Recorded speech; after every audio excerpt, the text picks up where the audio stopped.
Ես արդեն ասացի, որ շատ կան մարդիկ, որոնք ուզում են մսեմացնել ներդավաճումները, ներհաղթանակները, մասնավորապես ամենացինիկ երևույթն այն է, որ հայ ժողովրդից ուզում են կորզել անկախությունը ձեռք բերելու պատիվը։ Եվ փորձում են դա ներկայացնել որպես շնորհ, որպես նվեր, այնպիսի նվեր, ինչպիսին արվեց Կիրգիզստանին, Ղազախստանին, Ուզբեկստանին, նույնը արվեց նրանց կարծիքով նաև Հայաստանին, քանի որ այդպիսի մարդիկ պնդում են, որ անկախությունը մենք ստացանք այն պատճառով, որ քանդվեց խորհրդային հայրենիքը։ Նրանց հիշողությունը շատ կարճ է, կամ իրենք հույս են դնում ուրիշների հիշողության կարծիքության վրա։ Այդ մարդիկ իրենց չեն տալիս մի պարզ հարց։ Իսկ ինչու քանդվեց խորհրդային միությունը, ով քանդեց խորհրդային միությունը։ Ճիշտ է, անկախությունը ստացան խորհրդային միության քանդման պատճառով։ Բայց խորհրդային միությունը քանդեցիք եք դուք, եւ դրա շնորհիվ անկախությունը նվիրեցիք ոչ միայն ձեզ, այլ նաեւ խորհրդային միության բոլոր ժողովուրդներին։ Դուք ասելով ես նկատում եմ ոչ միայն ձեզ, որովհետև թեև առաջնայության պատիվը ձերն է, որտեղ ձեզից հետո է, որ այդ շարժումը տարածվեց մեծ Բալտիկայում, Վրաստանում, Մոլդովայում, մյուս հանրապետություններում։ Եվ մենք այսօր ոչինչով պարտական չենք խորհրդային միության մյուս հանրապետություններին, որոնք նույնպես անկախություն են ձեռք բերել, եւ մենք շնորհավորում ենք բոլորին, այլ հակառակը նրանցից շատերն են պարտական մեզ։ Եվ այս վեր գիտակցությունը դուք չպետք է թույլ տաք, որ ձեզնից կորզեն։ Նորից եմ կրկնում։ Դա ասում են այն մարդիկ, այն կազմակերպությունները, որոնք բոլորովին չեն մասնակցել Հայաստանի անկախության գործին, Հայաստանի ազգային ազատագրական պայքարին։ Դա դաշնակցությունն է, դա ռազմավարական կուսակցությունն է, դա կոմունիստական կուսակցության ղեկավարությունն է։ Ես շեշտում եմ ղեկավարությունը, որովհետև մեր ազգային շարժման մեջ տասնյակ հազարներ են հասնում շարքային կոմունիստների թիվը։ Ես նրանց անջատում եմ կոմունիստական կուսակցության ղեկավարությունը։ Մեր ժողովուրդը հաղթանակներ տարել է, Սարդարաբադի նման հաղթանակներ, բայց այսպիսի կազմակերպված բան չի ստեղծել այսքան կարճ ժամանակում։ Երևի վիճակը թելադրեց Ղարաբաղցիների վիճակը, Հայաստանի վիճակը, բայց այսքան կազմակերպված ժողովուրդ սովետական երկրում ես գոնե միջև հիմա չեմ։ Մի բանի վրա իրոք արժի ուշադրություն դարձնել,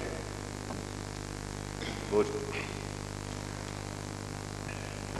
շատ ժամանակ անտեղի տեղը պատմության շատ հատվածներում մենք մեծ ինքնասիրահարվածությամբ ենք տառապել, մանավանդ պատմության հանդեպ մեր վերաբերմունքում ուրիշների հանդեպ մեծամտությամբ ենք տառապել, չափի զգացում չենք ունեցել, բայց իրոք եղածը գնահատելու համար գուցե մեղավոր չեն մարդիկ, մեղավոր չի ժողովուրդը, մի քիչ ժամանակ է պետք որ ինքը իր արածը հասկանա։ Եվ այդ ժամանակ կարծեմ հեռու չի, 2-3 տարի հետո ամեն հայ կզգա, որ այնպիսի սխրանք, որը արվեց 3-4 տարվա ընթացքում մեր ժողովրդի կողմից, մեր բանակի կողմից, դա պարզապես անհնար էր։ Անհնար էր, բայց մեր շատ տառապած, շատ կորցրած ժողովուրդը երևի ուրիշ ելք չուներ, եւ այդ գիտակցությունը, թե ենթագիտակցությունը մեզ մղեց ինքնակազմակերպվածության, եւ ստեղծեցին այն, որից հիմա մեր բոլոր, մեր կարգի, մեր մասշտաբի հարևանները փաստորեն վախենում են եւ իրավացերուն են վախենում։ Թշնամիները մեզ շատ ավելի լավ են գնահատում, քան մենք մեզ հիմա։ Շատ լավ է։ Գոնե դուք գիտեք, որ առաջ օրվանից եղել եք այդ գործի մեջ, դուք գիտեք, որ մենք շատ հզոր ենք եղել։ բայց կողքից խոսում են, ուսահատեսնում են, վիճակն էլ իրոք ծանր ճանապարհները փակեն եւ մեկ-մեկ մեր ներսում, նույնիսկ մեր ընտանիքում է այդպիսի ուսահատություն տիրում եւ հատուցում, որ իրոք մենք բան չարեցինք, երկիրը կործանում է, երկիրը չի կործանվում։ Հայաստանը չի կարող կործանվում, Ղարաբաղը չի կարող կործանվում, երկիրը ընդհակառակը հզորացել է, ինչի հետ համեմատես։ Իհարկե, երբ որ երկաթուղին բացել եւ կա տոտալիտար ռեժիմը, նավթ բերում էին, բենզին բերում էին, բայց պարզ է, որ 88 թվականից հետո ոչ մեկին երկիրը քայքայելուց հետո ոչ մեկին էլ չեն տալու, ուղղակի ծախում են, ինչպես Հայաստանում, այնպես էլ նույնիսկ Ուկրաինային են շեղվում ռուսները այդ իմաստով։ Այսօր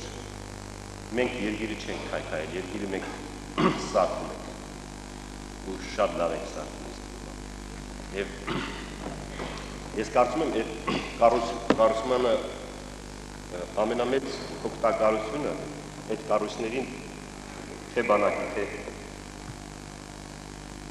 ներքին զորքերի, ներքին գործերի, դա պետության ողնաշարն է։ Շարժման շնորհիվ Հայաստանը եւ Լեռնային Ղարաբաղը լուծեցին մի խնդիր, որը 600 տարի հայ ժողովուրդը չէր կարողացել լուծել։ Հայաստանը եւ Արցախը լիովին մաքրվեցին այրացիներից։ Նորից եմ կրկնում, սա 600 տարվա խնդիր էր եւ որի նշանակությունը հայ ժողովուրդը կզգա ևս 600 տարի։ Սրանից հետո քարտեզը քաղաքական փոխվելու է մոտ ժամանակներս։ Նրանք ովքեր շուտ հասկացան իրենց տեղը, դերը, նշանակությունը, իմացան, որ աշխարհակարգում են, շատ շուտ փրկվելու են։ Ավելի քան ասեմ, պարզ եմ ասում, բոլորին պարզ։ Կովկասը դա այս աշխարհակ, դեպի հյուսիս։ Այ մեր քաղաքականությունը պետք է լինի։ Հարավ Պարսկաստանի հետ մեր հարաբերությունները շատ լավ պիտի պահենք եւ մենք պետք է լինենք միութենական կազմում։ 100 տարի առաջ ոնց որ եղել է խորհրդային միություն։ Հիմա անունը ինչ կդնեն, չգիտեմ,